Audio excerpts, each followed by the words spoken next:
কি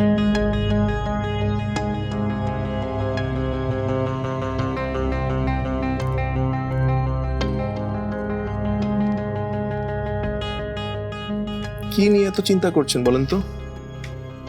সে কখন আপনাকে রিল্যাক্সেশন ওষুধ দিলাম, তো আপনার তো প্যালপিটেশন কমছেই না, আর প্রেশার না কমলে তো আমি আপনাকে ওষুধ পুশ করতে পারবো না। প্রেশার কমতে হবে না, আপনি ইনজেকশন পুশ করুন। ডাক্তাররা শুধু যুক্তি বোঝে, মানুষের মনের অবস্থা বোঝে না। প্রেশার হাই রেখে হাইড্রোজেন ওষুধ দেওয়াটা তো রিস্কি হয়ে যাবে, আপনি একটু শান্ত হন। মোজো বিরাট কারবার জিতে নাও ফ্যামিলি কার, স্পোর্টস বাইক ছাড়াও লক্ষ লক্ষ নিশ্চিত গিফট। আমি কিভাবে শান্ত হব? এতক্ষণ ধরে দরজাটা বন্ধ করে রেখেছি, এটাতেই তো আমার ভেতরে প্রেশার আর বেড়ে যাচ্ছে। আপনাদের বাড়িটা না সত্যি খুব অদ্ভুত, আর এ বাড়ির মানুষগুলো তার চেয়েও বড় অদ্ভুত। আপনি এই বাড়ির মানুষজনকে ভালো মতো চেনেন না ডক্টর, তাই এত সহজে অদ্ভুত বলছেন। আর আম্মাকে তো আপনি দেখেননি।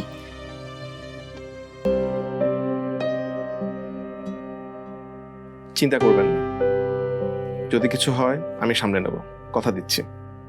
ঠিক আছে, আপনি ইনজেকশন দেন। আর একদম রিল্যাক্স থাকুন তো। আজ শেষ না হওয়া পর্যন্ত ভূমিকম্প হলেও একদম নড়াচড়া করতে পারবেন না, ঠিক আছে?